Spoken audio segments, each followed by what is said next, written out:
So our next speaker is Krzysztof Oleszkiewicz from University of Warsaw, and he will talk on mimicking Rademacher sums.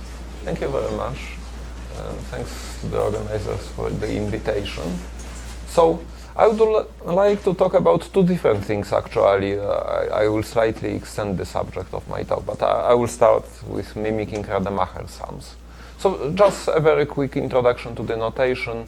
Bracket n denotes integers from 1 to n. Discrete cube is just the symmetric cube, negative 1, 1 in power n, with uniform probability measure on it. Expectation with respect to this probability measure is just arithmetic mean of all values of the function on the cube.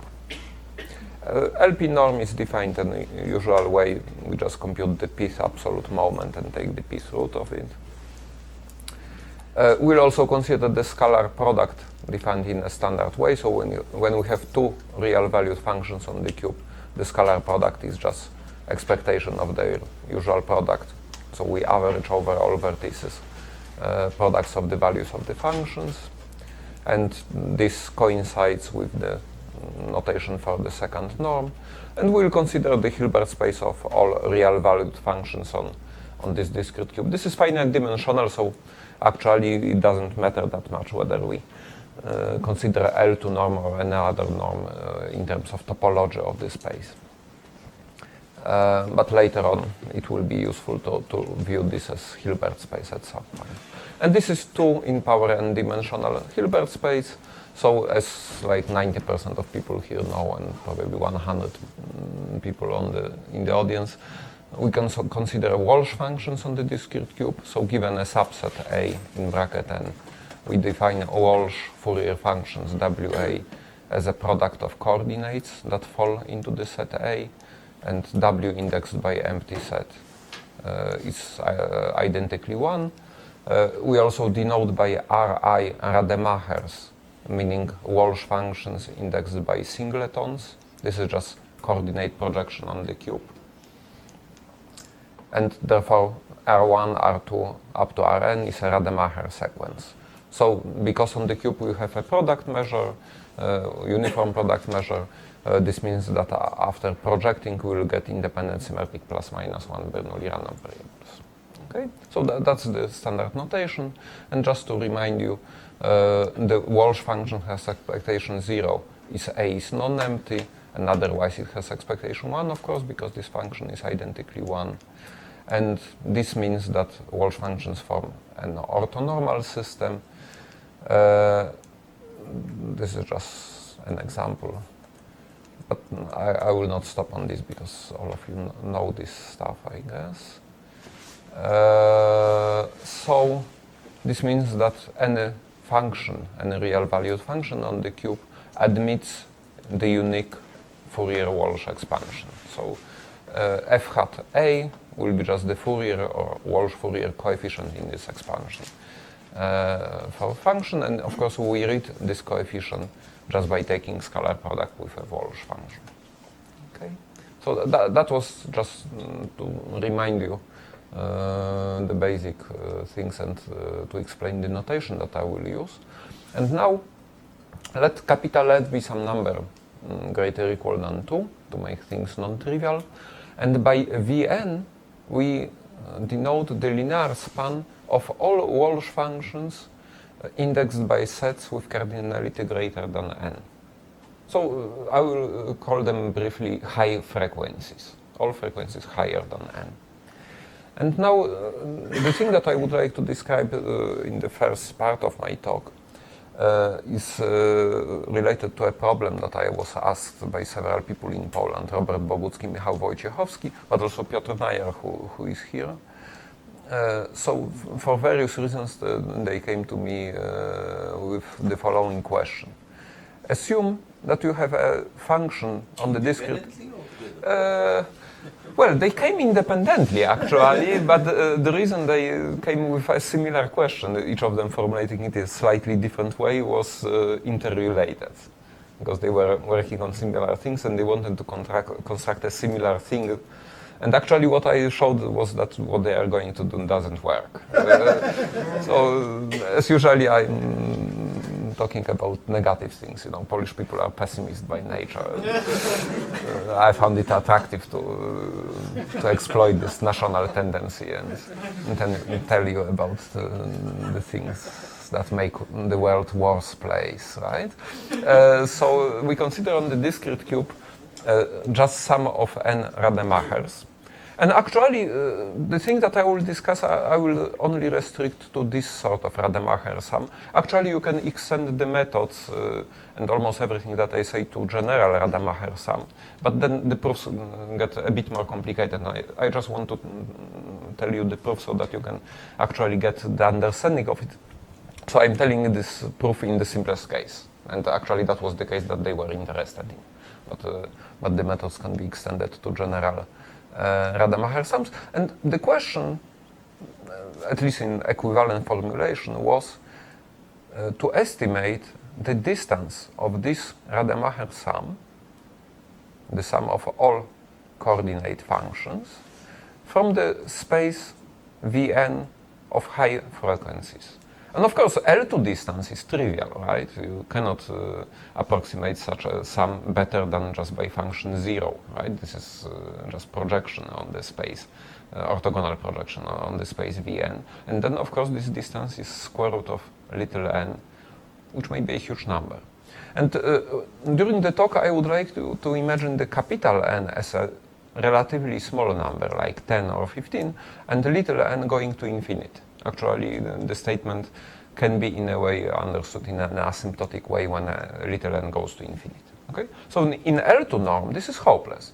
You cannot approximate such sum by a function without low frequencies better than just by function 0, and this is not a good approximation. Okay? But the question was, what happens in L1? And this is what I'm trying to tell you today. So actually the answer is that up to some universal factors, this distance in L1 metric is just minimum of capital N and square root of n. Okay, so it doesn't go to infinity when capital N is fixed. It doesn't go to infinity with small n, but it just remains bounded at the level of capital N. And actually there are better bounds. So the same proof that I show you may be adapted very easily to prove this sort of estimate. So you will have just maximum of absolute values of coefficient. But actually it's also not the optimal way to evaluate this distance in general situation. Here it is, but in general situation, in some cases, just using hinge inequality would give a better result by using this bound, and somehow you can combine two things, and so on and so on. Things get a bit more complicated for general Rademacher sums. But I will not go into this detail. I will just try to show you the answer to this question for this particular sort of Rademacher sum. Okay, so now the theorem that we'll prove to start with is the following one. There is some universal positive constant kappa, such that whatever capital N and little n we take, we can produce a function on the discrete cube, such that its expectation is bounded by this absolute constant times capital N, and such that the singleton indexed Fourier coefficients are equal to 1, meaning that you have Rademachers with coefficients 1 when you expand the function in Walsh Fourier expansion. And all remaining coefficients for cardinality of set A between 0 and capital N should be 0. So all low frequencies disappear, only high frequencies remain. So actually when you subtract this Rademacher sum S that we are interested in from this function, you will get something in Vn. Okay, so this bound just tells you that the L1 distance of this Rademacher sum is bounded by some universal constant in capital N from the set Vn of functions that have only high frequencies. Right? That's just equivalent formulation. Instead of checking how far this Rademacher sum is from the linear space Vn, we perturb this sum by adding some high frequencies from Vn and ask how small can we make the L1 norm. So, of course, this is equivalent statement of the thing. And also we'll see that this order of magnitude, this constant times n bound, cannot be improved, that this is the optimal order. And actually, when n is equal to 2, which is the trivial case somehow, we can actually even make expectation of x equal to 1. Okay? So let's start with the trivial case, because that's quite instructive to see how things develop later on. So for capital N equal to 2, it's very easy to make such a function. You just take product of all 1 plus ri's, subtract product of all 1 minus ri's. So of course, all odd frequencies will cancel. Okay, so in particular, at level 0 and then at level 2, the Fourier coefficient will be equal to 0.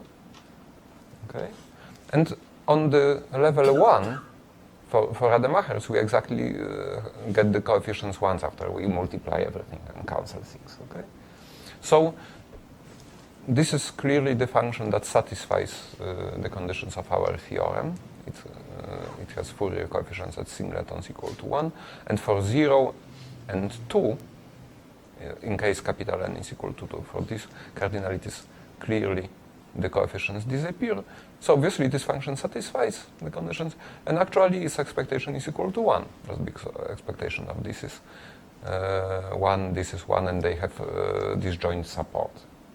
Right? This function doesn't disappear only on one vertex and that on the antipodal vertex. So L1 norm of this function is equal to 1.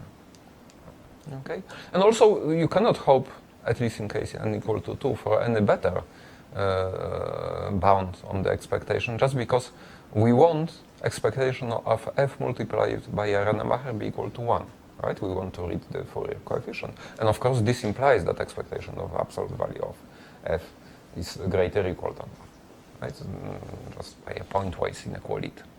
So this is the optimal statement. Okay, but now let's deal with the real true problem, right? What happens when capital N gets larger? How to estimate this distance in L1 metric in this situation? So now we need to do something more complicated.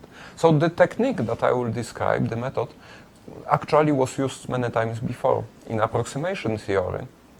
And this sort of functions and approach is used, for example, in proving Bernstein's inequality. So just to remind you, Bernstein inequality tells you that when you have a polynomial of degree n on the interval negative 1, 1, for example, then you can bound the derivative at 0 or anywhere in this interval in absolute value by some constant times n, which is the degree of the polynomial, times supremum of the value of the polynomial itself. So we can bound the supremum norm of the derivative on the interval by some constant depending on the degree, proportional to the degree, times the supremum of the value of polynomial itself. Okay? So somehow, this is called Bernstein inequality, and somehow the proof that I show you is in many ways similar to the proof of the Bernstein inequality. And for good reasons. So let us define the following function. So this is function of the Fayet type. So you have sine functions with increasing coefficient. This is so-called triangle formation, right? You have sine x multiplied by 1, sine 2x multiplied by 2, and so on. The coefficients rise in a linear fashion up to the number n, and then they decrease in a linear fashion after that, okay? So we consider such a function. Of course, functions of this sort and their like appear in the proof of Fayet's theorem. So I will call this a function of Fayet type. Okay, and it's very easy to compute some more compact formula for these functions. Of course, you can write sine in terms of exponential function using complex analysis, and then just by simple exercise in adding geometric sequences, you easily end up with proving this identity. This is a very classical thing. So. Okay, and now we can also control the size of this function on the interval minus pi pi for two different reasons. So when we are in the interval negative 1 over n, when x has small absolute value, this can be bounded by some universal constant times n squared, and the reason for that is that this ratio is bounded from above by n squared, just because sine behaves more or less like a linear function close to 0, and this term is bounded by 1 in absolute value, right? So you trivially have a bound of this sort, some universal constant times n squared on this short interval, and outside this interval you also have a trivial bound by some universal constant divided by x squared. Now you bound these two terms from above by 1 in trivial way, and you know that sine of x is not greater than x, right? So this is the reason for this sort of bound for x greater than 1 over n. And we'll be only interested in the interval negative pi pi, so large x's are not of interest for us. So actually these two bounds put together mean that the L1 norm of this function psi n with respect to Lebesgue measure can be bounded by some universal constant times n. Okay, because you have first interval of length more or less 1 over n, where the function is bounded by constant times n squared, and here you have the interval of length more or less 1, and the problem with integration doesn't exist because you have this sort of bound, and just by trivial estimating of this integral of this function, you get that this is also bounded by constant times capital N. Okay, so we have proved that L1 norm of this function psi n is not greater than universal constant and capital N. So here just to put the thing on the next slide, I remind you what we have just proved. And now it's easy to see that the scalar product of this function psi n with sine x is equal to pi. Why is it so? Well, just because we write psi in this term, so this is just a Fourier series, and you read the Fourier coefficient standing at degree 1, right? So this is a trivial computation. For the same reason, the scalar product with constant function is 0. And now the thing that is less obvious is that the scalar product with mth power of sine function is also equal to 0 for all m greater or equal than 2 and below capital N. Okay, so if m is even, this is trivial. Psi n is an odd function. It's just a sum of sine functions. It's odd function. So for m even, this is trivial. And now for m odd, this is a bit more complicated. So let me explain why for m odd this holds. This is just some sort of induction. So of course all of you know these identities, the trigonometric identities. So you can express sine x as some constant times sine x. Actually this constant is 1. Sine 3x, also some constant plus some constants, sine 5x, and so on and so on. And therefore, just because this is a triangular matrix, if you look at this from the point of view of linear algebra, and these coefficients are non-zero, clearly you can go back and describe sine mx, when m is an odd number, as a linear combination of sine x, sine 3x, up to sine mx, right? So for your convenience, I've written this formula for sine 5x. Of course, computing in particular case ABC is very easy. But now I would like to tell you why this integration gives 0. So this is of course the same as saying that the scalar product of this sine m with this function is 0. So actually here we want to check that a times 1 plus b times 3 plus c times 5 is equal to 0, right? But this is obvious if you look at this function, at this identity, at what happens when x goes to 0. So sine 5 of x, when you divide it by x, will go to 0. And of course you know that sine 3x divided by x will go to 3, sine 5x divided by x will go to 5, and so on. So you read just in one line what you need. And the same works for other functions. So this trivial observation proves that that actually that actually this integral is equal to 0. And of course, this will not work for m equal to 1, just because then the left-hand side, sine x after dividing by x, doesn't go to 0, but it goes to 1. Okay? So that's why odd m equal to 1 is an exceptional case. For all higher odd numbers, the integral will be equal to 0. But for m equal to 1, we have an exception. Okay, so now we finish actually our proof. So we define function f of x on the discrete cube, defining it by this formula. We integrate on the interval minus pi pi and normalize psi n of x, and here we consider a product of 1 plus ri sine x, and this product we integrate with respect to dx. So there is one nice thing about this formula, just because sine doesn't take values outside negative 1, 1 interval, these things are non-negative. Okay? So when we try to estimate the L1 norm of f, this is just reduced to estimating the L1 norm of function psi n, and this bound tells us that exactly we bound the L1 norm of function f on the discrete cube by constant times capital N. Okay? So we reduce the problem of binding L1 norm to what happens on the discrete cube to what happens here, and this is trivial.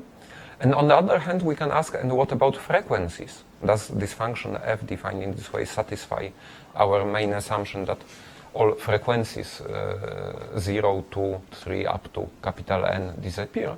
And the answer is trivial.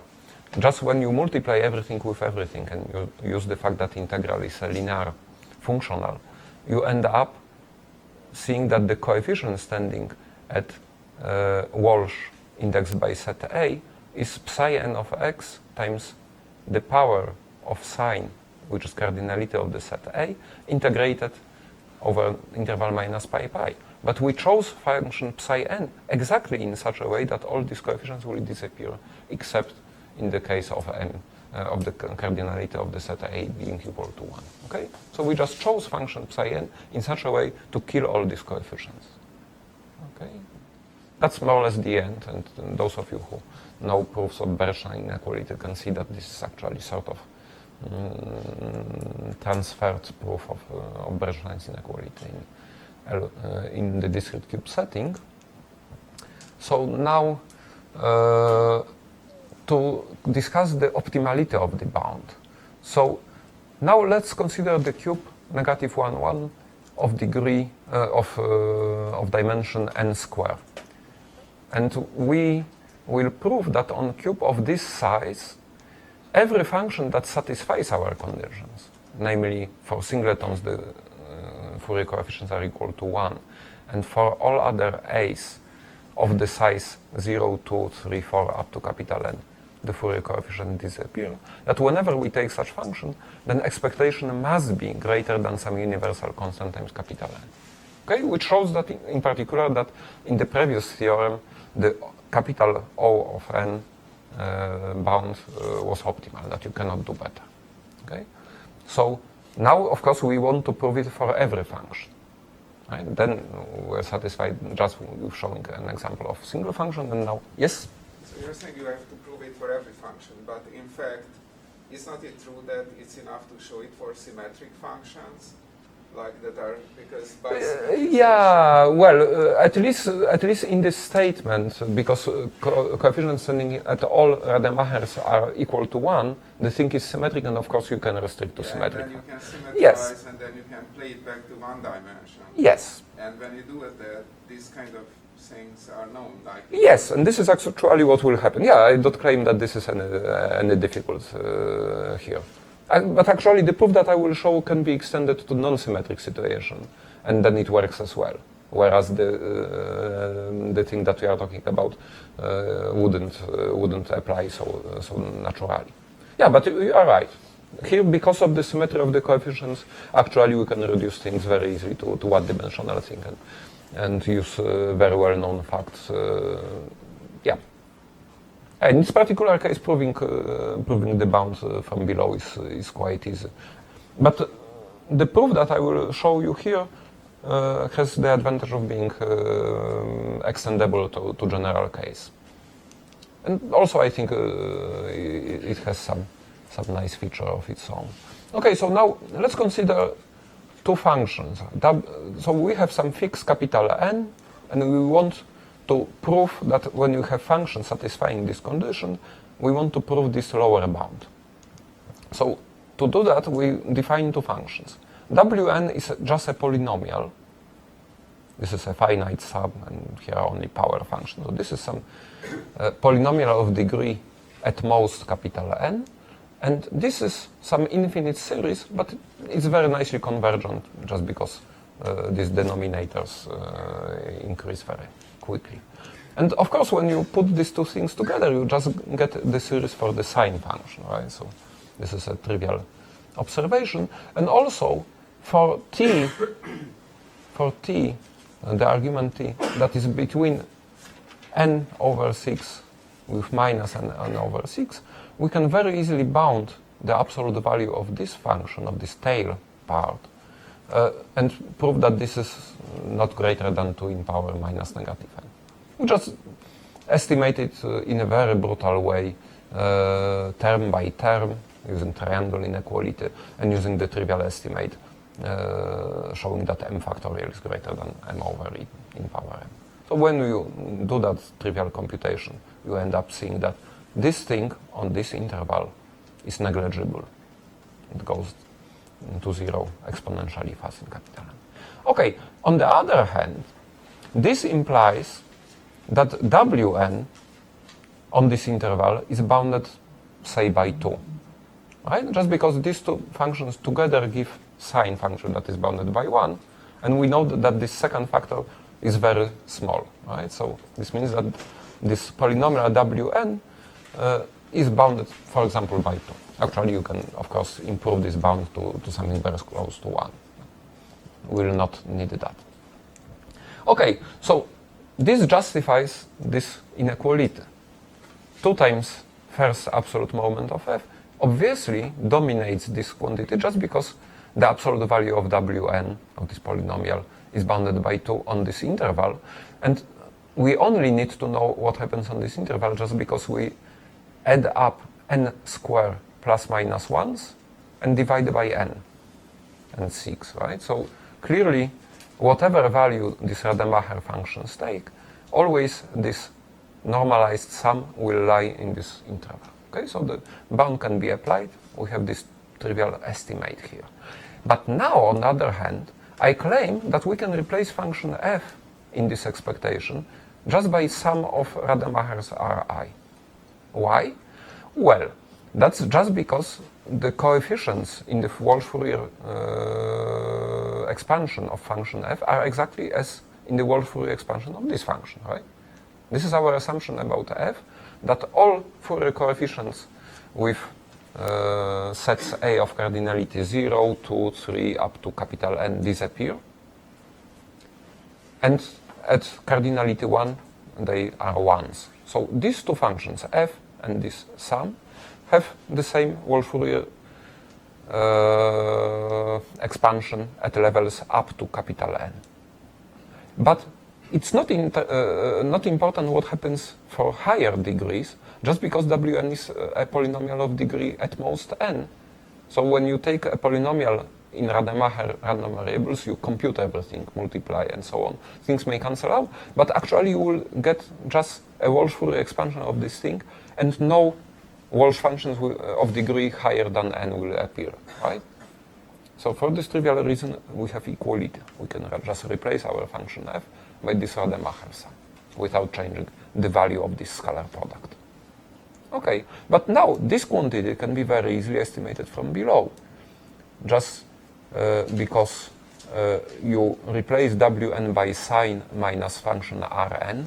This part is negligible just because we know that function Rn is bounded on this interval.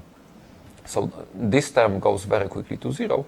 And as for this function, we know very easily how to compute Rademacher times sine of something expression, right? So first, because of symmetry, that's the only point at which we actually use symmetry here, but in general proof, in general situation, of course, you do that step differently. Because of symmetry, you have just n square terms of this form, and then it's very easy to compute this expression, right? So you condition over R1, you just split into cases R1 equal to 1 and R1 equal to negative 1, and then you end up just by computing characteristic function of this thing, which leaves you at this expression. But of course, the size of this expression is very easy. This behaves like 1 over n, and here you have 1 minus 1 over n square, more or less, in power n square. So this tends to constant. So altogether, this behaves like up to some universal factor like capital N. Okay? So we have bounded from below expectation of absolute value of f by by universal constant time capital N. Okay?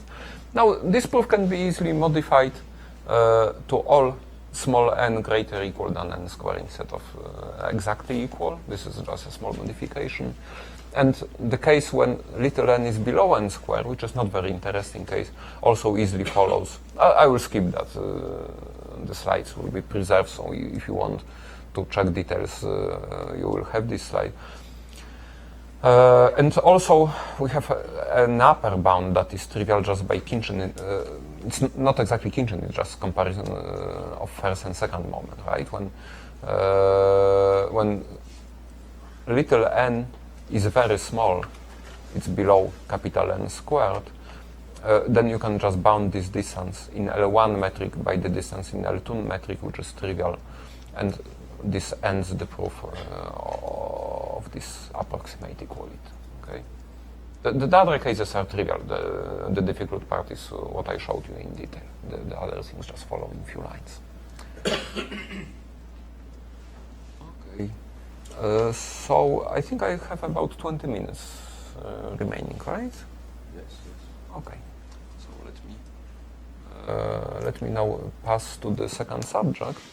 So this is the thing that I talked about at several conferences so far. So I just would like to excuse those of you who heard this thing talked about once and again several times. But somehow I decided that because there is a lot of Boolean analysis audience here, and apparently not everyone heard about these results, so maybe I should just repeat some basic things. So there is this classical theorem by Friedwood, Calais, and Naor, out of which two authors are here, and Asaf probably not. There are many ways to phrase this theorem. I will phrase it in the following way. There exists a universal positive constant C, such that whatever n you take and whatever Boolean function on the discrete cube you take, you can bound the L2 distance between f and function g by this expression, where g is of especially particularly simple form. So it's either Rademacher function or minus Rademacher function, or it's just 1 or negative 1. Okay, so there is this collection of very simple Boolean functions. Function that is constant 1, constant negative 1, and plus minus coordinate function, right? So together there are not so many of them. And what is in common between these functions? All of them are both Boolean and affine functions, right? When you look at the discrete cube as part of Rn, you can obviously say what affine functions are. Affine functions are the functions for which all disc Fourier coefficients for cardinality greater or equal than 2 disappear.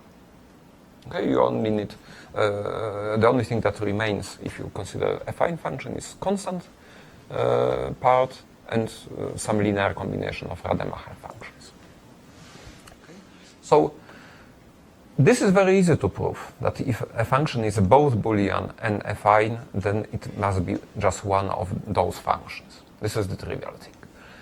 What was the real achievement of Friedwood, Calais, and Naor was proving that if function is close to affine, in the sense that sum of the squared Fourier coefficient on higher than 1 frequencies, if this is small, then f must be close to a function of this particular form. Okay? So this is some sort of stability result. You know how to solve the exact question, and then you ask, and what if I perturb, if I relax conditions, and instead of insisting that all these Fourier coefficients disappear completely, you just ask that the mass on these high frequencies is contoured. And then the answer is that then f must be close and in proportional distance to this quantity from one of those simple functions. And actually, the first proof was, there were two proofs, and later Guy Kindler and Mustafa provided a different proof, and also with many extensions and with slightly better bounds and so on. Okay, so now I would like just to discuss few recent extensions to this FKN theorem, as it is called now. And they were obtained in my joint paper with Jacek Jędry and Jakub Wojtaszczyk. Both at that time were also at Warsaw University, but now Jacek Jędry is in Paris in École Polytechnique, and Jakub Wojtaszczyk works in Google.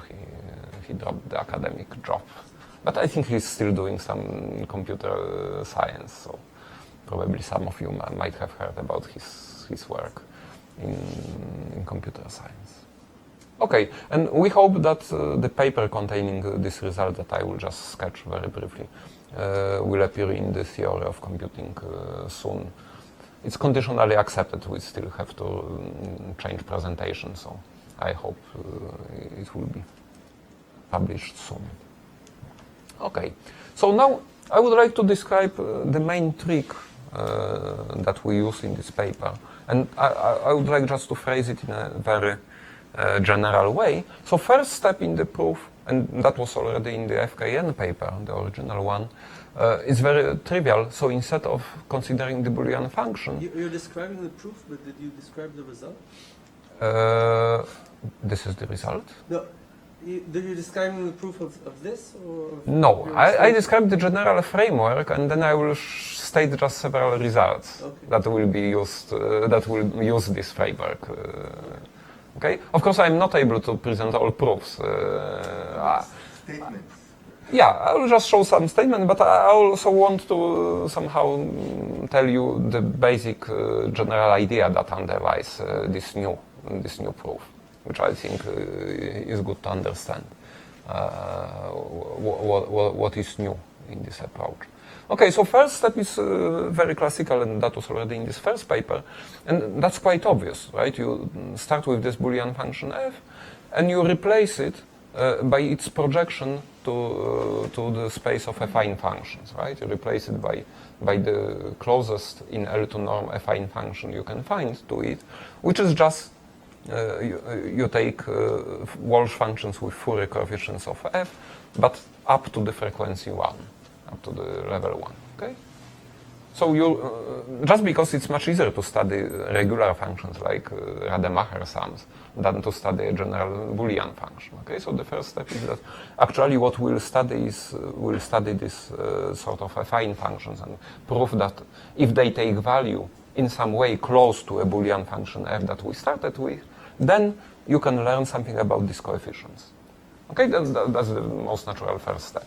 You take advantage of the fact that you know that your Boolean function f is close to an affine function, and then you study the affine function instead, just because it's more regular.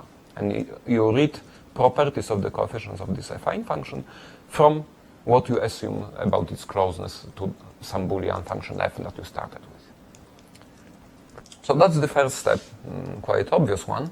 And now the step 2 that I want to advertise here.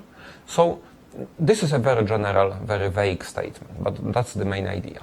So we'll prove the lemma of the following form. We have two independent random variables x and y, and we'll prove that if their sum x plus y is concentrated in some way, then at least one of these variables x and y is concentrated in some other way. This is very vague, and that's for a good purpose, because it will cover a very huge range of things that you can do with this scheme. So this way of concentration is different than that one, and this is just an example, just to give you something to keep your mind on. So here what I call quotes concentrated is this sort of concentration. So what does it mean that the variance of absolute value x plus y is small? This means that absolute value x plus y is in some way close to a constant function, say some number a. But what does it mean? It means that x plus y is in some way concentrated around a 2-point set, negative a, right? So this is this sort of concentration that we'll have in mind when speaking about this expression, right? So this means that x plus y is close to some 2-point set in a very vague sense. Just in this particular example, you can imagine much more general framework. And what does it mean that x or y are concentrated? Well, this is just usual concentration in terms of having small variance, right? So this is example of the statement that we'll prove. And of course, depending on what lemma you prove of this form, the further proof will proceed along different ways, right? But this is the starting point, proving a lemma of this form. You prove that if sum is concentrated in some way, then at least one of those variables x and y must be concentrated in some other way. And sometimes, of course, you will assume some additional properties about those x and y, or you will assume something additional about the sum itself, or whatever, right? But the general framework is like that. Okay, now the step 3, that is the real innovation, is the following one. So now you take sum not of two summands, but you have n terms, n independent variables, x1 up to xn. And you deduce the statement for n variables from the statement for two variables. And now I claim that if the whole sum of all variables is concentrated in this right-hand side of our equality sense, then there exists a single k between 1 and n, such that when you drop the x term from the sum, x summand, the sum of remaining random variables will be concentrated in this sense that we had on the left-hand side of our inequality. And we do it in the following way. This is a very trivial thing. And of course, I don't claim that this is a discovery. I mean, this sort of reasoning was probably used hundreds of times before. So the only innovation here is that somehow, probably that's the first time when it was understood that you can apply this to FKN theorem and statement of this sort. But of course, the reasoning is very simple. So we look for some subset of bracket n. Si is just sum of xi's with indices falling to this set I. This is a partial sum. And now we choose a minimal set I, minimal in the sense of inclusion, such that Si is already not concentrated in this left-hand side sense. Okay? So I say a minimal just because it doesn't have to be uniquely determined. Right? There might be several of those. But we choose a minimal I such that this is not concentrated. This part in particular implies that I is non-empty, because otherwise the sum would be empty and that would be just 0. So whatever sense of concentration you consider, constant 0 is well concentrated, right? So I is non-empty. So choose any, absolutely any k falling into this non-empty set I. And now use the thing that we had in step 2, this statement, for pair of variables, x, which is just sum indexed by this minimal set I, and y, which is the sum of all remaining xi's. Take bracket and minus set I. Okay, so when you add x and y, you get the whole sum again. And by our assumption, this is concentrated. And by the choice of I, the summand x is not concentrated, right? We chose minimal set A such that this Si is not concentrated. So the step 2 says that one of those is concentrated. So because we know that x isn't, then y must be concentrated. Okay? We deduce this from step 2. And also, when you dropped from I the kth summand, the remaining sum already is concentrated, just because we chose I to be minimal set, such that this is non-concentrated. Any smaller set already will be concentrated. So in particular, this one, okay, because it's contained in the set A and not equal to it. Okay? So now we can express the sum of all variables except the kth one just as sum of these two sums. And we know about this, that this is star concentrated and this is star concentrated. So under any reasonable understanding of concentration, the sum of two concentrated things is also concentrated. Okay? Of course, this is a slippery part. I'm somehow omitting technical details that appear in all particular applications of this idea, but the idea is that you can deduce the statement for n variables just from properly formulated lemma for two variables. Okay, and there is huge potential for extension and modification, and as I said, I'm sure that this way of reasoning was used hundreds of times before, right, in many situations. But for example, concentration might be replaced by some sort of smallness in this reasoning, and also instead of sums, one may consider maxima, and so on and so on.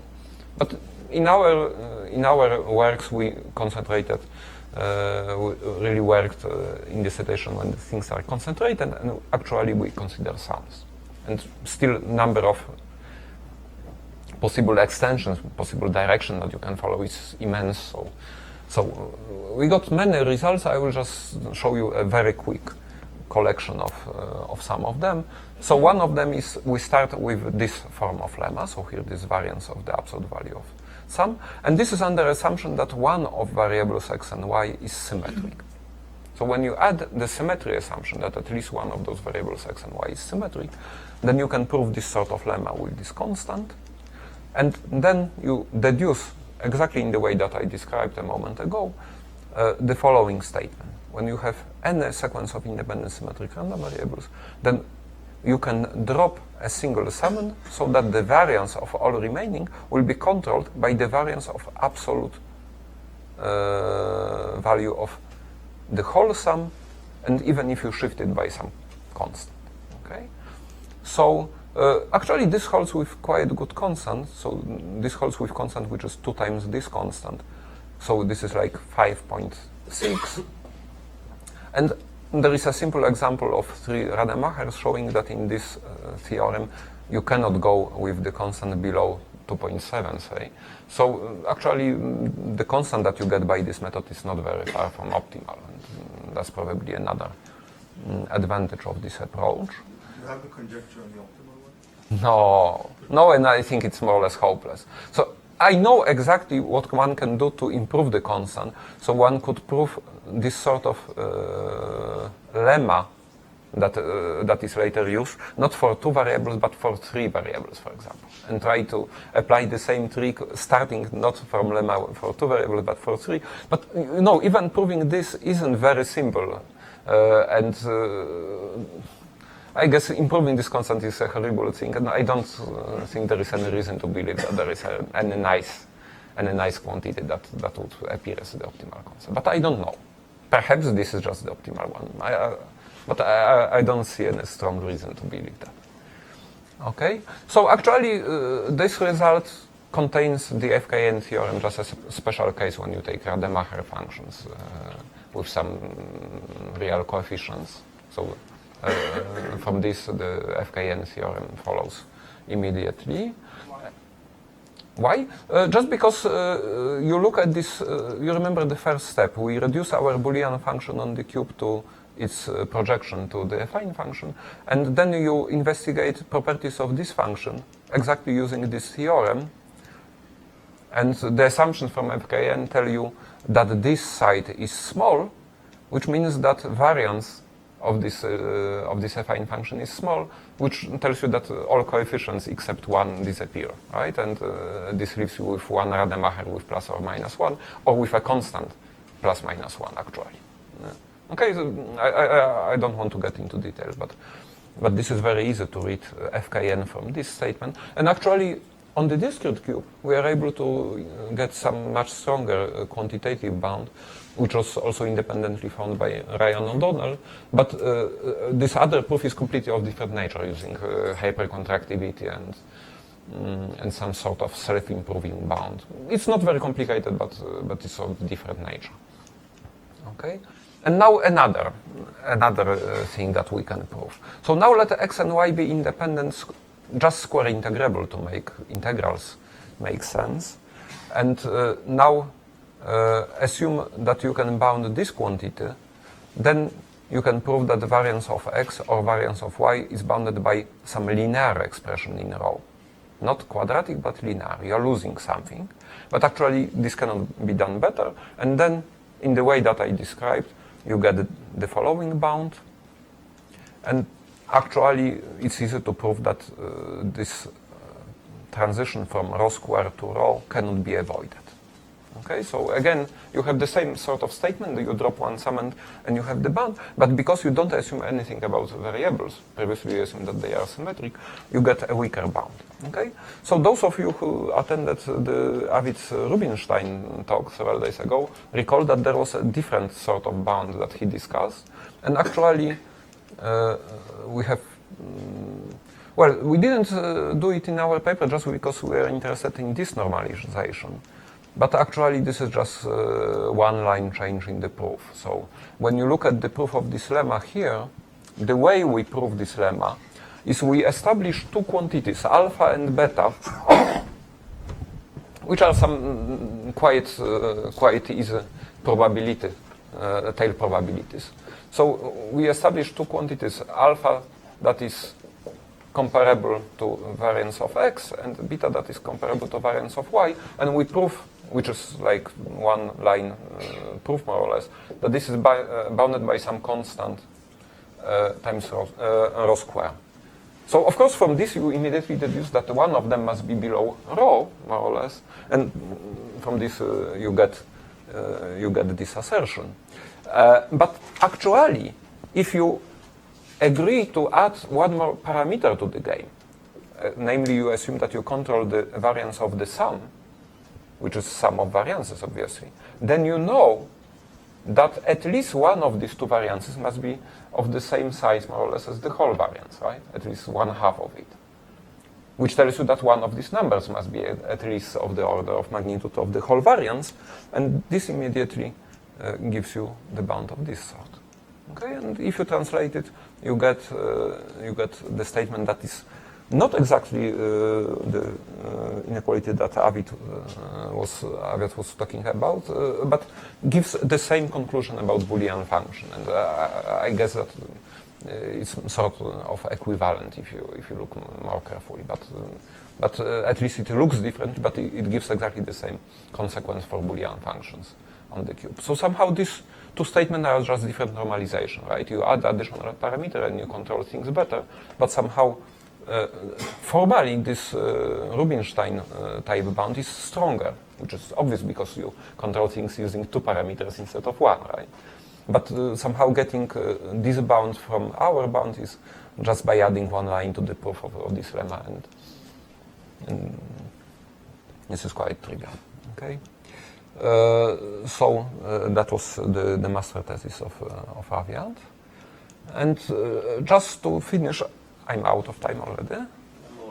More or less out of time. So I will just end up. There is a statement about what happens in Banach space, and I will not talk about it because I'm out of time, and you can go to the slide and see it. This tells more or less that when things in Banach space are concentrated around some finite number of points, then actually you can, when the sum of independent random vectors is concentrated around some finite number of points, then you can drop almost all summands. You may drop only small number of summands, and the sum of the remaining ones will be very strongly concentrated, very close to constant. Okay, so it's slightly different. In FKN, you concentrate around 2-point set, so you drop only one summand. Here you have more general setting in Banach space, and you can drop number of summand that is not greater than the number of points around which you assume the concentration. And then the remaining part is negligible. It's close to constant. This is this sort of statement. And I just would like to end with the open question, which is completely geometric. Has nothing to do with probability and Boolean analysis, but I think this is a nice question. So you have two finite subsets in a normed linear space. You may assume that it is finite dimensional, of course, because these are finite sets. And they are one separated, meaning that any 2 points, when you take set A, any 2 points of this set are separated by a distance of at least 1, and the same for the set B. And now the question is, can you find in the Minkowski sum A plus B some subset C with cardinality greater or equal than cardinality of A plus cardinality of B minus 1, which is also one separated? So this is an extension of Cauchy-Davenport? Sort of, in some sense. Okay? And we proved it in Hilbert spaces, and the proof is not very difficult. And the question is, does it hold in Banach spaces? And we don't have any idea. So it's easy to prove when the cardinality of one of the sets is equal to 2. This is very easy. But when both of them have 3 elements, we already don't know what the answer is. And I personally assume that maybe there is some counterexample if both of them have just 3 elements, but things get very complicated in general Banach space. But I think this is a nice open question that's of more general interest. Of course, if you know anything about the history of this question, I also would like to know, because perhaps we are breaking through an open door. Thank you very much, and sorry for...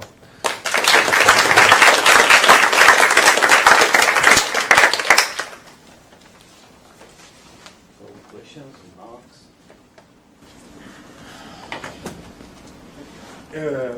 It was one norm, why not the P norm with P between 1 and 2? So, Polish mathematician Stanisław Kapień asked me the same question. But you are asking about FKN? No. Yes, even in short. The first thing. That's a very natural thing to consider further on, and some things are quite easy just because you have some sort of comparisons between norms, like Kinshasa inequalities. But some aspects are more delicate, and actually I don't think what was done here actually answers what happens in LP in general for P between 1 and 2. For P greater than 2, things are simple just because you can compare P's norm with second norm. And I think the non-trivial question appears when you go with P to infinity, because then of course Kinshasa inequality explodes, and then you can again ask about the level of approximation. So, but there is even much simpler question, even in L1 that is completely open, I think, and I don't see how to extend these methods, so maybe I should ask this question. So you can start not with a Rademacher sum, but with degree 2 Walsh Fourier house, right? You start with something of low frequency, but not purely affine or Rademacher sum, but some order 2 chaos, order 2 polynomial in Rademacher variables. What is the best approximation? I don't have an idea. And this method definitely doesn't transfer in the direct form. And also the question, the same in L1 norm, but assuming that the coefficients are vectors. Assume that you have a function of Boolean cube with values in vector space. And even for Rademacher sum, this proof will not transfer. You see, it used a lot of algebraic property that you can multiply. So the theorem is not known. I don't know anything about it. Probably in Hilbert spaces you can usually somehow derive it from the real case. So I wouldn't be surprised if the Hilbert space case follows. But in general, I don't think. And does this shed some new light on a Boolean result about that if it's decay quicker than I don't really think. I think it's a different sort of thing, right? Because you allow to perturb this Rademacher sum only by high frequencies, but you don't put any restriction on the size of coefficients. So I think that's a completely different way of perturbing function, right? You don't assume that. You only assume that low frequencies disappear completely, except the degree 1. But then you don't say anything about high frequencies, right? I think that... I mean the loop of FKN. You are talking about the FKN part. I was asked also this question at Virgin Islands conference, and I don't think this methodology that we introduced actually allows to pass to this extension that were done by Guy Kindler and Muli Safra. No, I don't think... I think this is very specific... I think these tricks that I described here are very specific to sums and probably higher order chaos. Well, perhaps you can do that, but with a lot of additional machinery. Maybe one should just think about that. And somehow the Fourier analytic proof that I said that recently was done, then of course these things transfer much nicer. But the question is, do you want to do things only on the cube or on more general product spaces? So this progress works for general product spaces. But most things along lines of Bourgain's theorem are done on discrete cube, right, with methods that are very specific. So probably part of things can be transferred. I don't know.